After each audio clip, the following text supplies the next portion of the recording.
Hello everyone, चला तर मग परत एकदा मी आज घेऊन आलो तुमच्यासाठी आमटीची रेसिपी।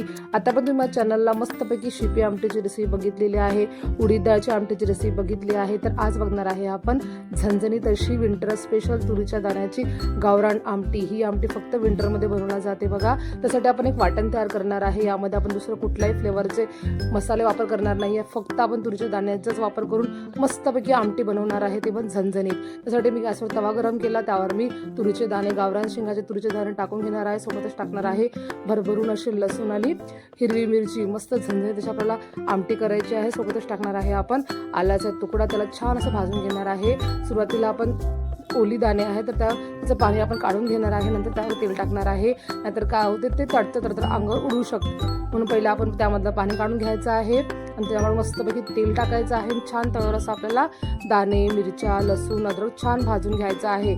आपण ह्याचंच वाटण तयार करणार आहे, दुसरं कुठलाही फ्लेवर आपण यामध्ये टाकणार नाही आहे। तुरीच्या आमटीला त्याचंच एक फ्लेवर वेगळा असं मस्त असतो बघा। सोबतच थोडंसं तेल टाकलेलं आहे आणि मस्त त्याला आपण भाजून घेणार आहे, एकदम खमंग असं।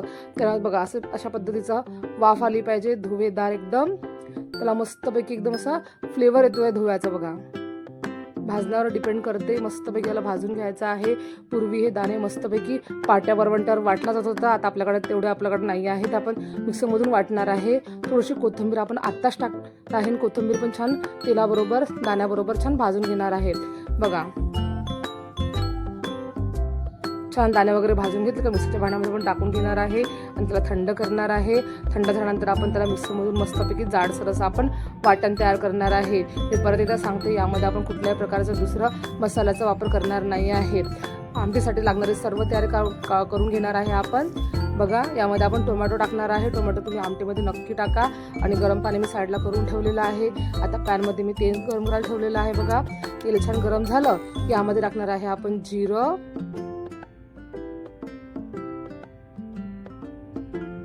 मोहरी टाकायची आहे, सोबतच आपण थोडंसं हिंग पण टाकणार आहे बघा। आता आपण टाकणार आहे त्यामध्ये मस्तपैकी जिरं, मोहरी, हिंग तडतडला गेलं तर त्यामध्ये आपण बारीक कट केलेला कांदा टाकायचा आहे। छान आपला कांदा परतून घ्यायचा आहे, शिजवून घ्यायचा आहे बघा। सोबतच आपण टाकलेला आहे कढीपत्ता बघा। आता त्याला कंटिन्युअसली हलवत मस्त आपला कांदा शिजवून घ्यायचा आहे। कांद्याचा आपला कच्चा पण पूर्ण काढून घ्यायचा आहे बघा। तुम्ही कुठल्या प्रकारची आमटी घरी करता मला कमेंट करून नक्की सांगा, किंवा तुम्ही तुरीच्या दाण्याची आमटी अशा पद्धतीने करून खाता का, हे पण मला नक्की सांगा। माझ्या मम्मी पप्पाकडे प्रत्येक 2 दिवसाआड 3 दिवसाआड ही आमटी केली जाते, कारण हिवाळ्यामध्ये ही आमटी खाल्लीच गेली पाहिजे असे माझे पप्पा नेहमी म्हणतात। आता आपण जे तुरीच्या धान्याचं वाटण केलं आहे आपण ते टाकणार आहे आणि त्याला मस्तपैकी शिजवून घेणार आहे। हे आपल्याला शिजवणं खूप गरजेचं आहे बघा। हे वाटण जर आपण व्यवस्थित शिजवलं ना तर आपल्या आमटीला खूप छान टेस्ट येते बघा। आता आपलं हे वाटण असं ग्रीन दिसतं आणि जे शिजवतं की नाही थोडंसं ब्राऊन कलर येतं बघा। छान शिजवायचं आहे, यावरच आपल्या आमटीची टेस्ट डिपेंड करते बघा। छान याला आपलं गडबड करायची नाही आहे, मंद आचेवर मस्तपैकी आपल्याला हे वाटण शिजवून घ्यायचं आहे बघा। छान व्यवस्थित बघा, थोडंसं ब्राऊन कलर आल्यानंतर त्यामध्ये आपण थोडंसं टोमॅटो टाकणार आहे आणि त्याला आता परत शिजवणार आहे। तुम्ही थोडंसं मागे स्क्रोल करून पण बघा की आधी टाकलेलं आपलं वाटण कोणत्या कलरचं होतं आणि आता आपल्या वाटणाला कोणता कलर आलेला आहे, त्यामुळे तुम्हाला कळेल की आपण वाटण कितपत शिजवलेलं आहे बघा। छान मस्त त्याला ब्राऊन कलर आलेला आहे, टोमॅटो पण छान नरम झालेला आहे बघा, तुम्हाला कळलं असेल। आता यावर टाकणार आहे आपण धनापूड आणि हळद टाकायची आहे।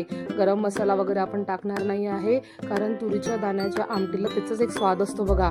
आणि हे आहे वाटणाचं पाणी, हे बिलकुल स्किप करू नका, याला खूप छान स्वाद असते बघा। आता आपण वाटण टाकणार आहे, मस्तपैकी याला मिक्स करून घेणार आहे। चवीनुसार मीठ टाकायचं आहे, त्याला छान मिक्स करायचं आहे बघा। खमंग आपलं असं वाटण वगैरे सगळं असं आपलं भाजलं गेलेलं आहे बघा। अशा पद्धतीचं कोरडं तुम्ही थोडंसं आणखी कोरडं करूनही भाकरी बरोबर खाऊ शकता। आता आपण टाकायचं म्हणजे आवश्यक तेवढं पाणी। आता तुम्हाला आमटी कितपत पातळ पाहिजे, घट्ट पाहिजे यानुसार तुम्ही त्यामध्ये गरम पाणी टाका। मी गरम पाणी टाकलेलं आहे बघा। आणि छान मस्त आपल्याला आमटी मस्त मिक्स करून घ्यायची आहे बघा। तुम्हाला कितपत पातळ पाहिजे, कितपत घट्ट पाहिजे त्यावर आपलं पाणी डिपेंड करायचं आहे, त्यानुसार आपलं पाणी टाकून घ्यायचं आहे बघा। सुरुवातीला मी पातळच करणार आहे, कारण थंड झाल्यानंतर आमटी ऑटोमॅटिक घट्ट होते बघा। मला आमटी जरा पातळच आवडते, कारण की त्याचा काला करून खायला मला मज्जा वाटतं बघा. चपाती किंवा भाकर चुरून खायला मज्जा येते. आणि आपल्याला आमटी छान असं उकळून घ्यायची आहे.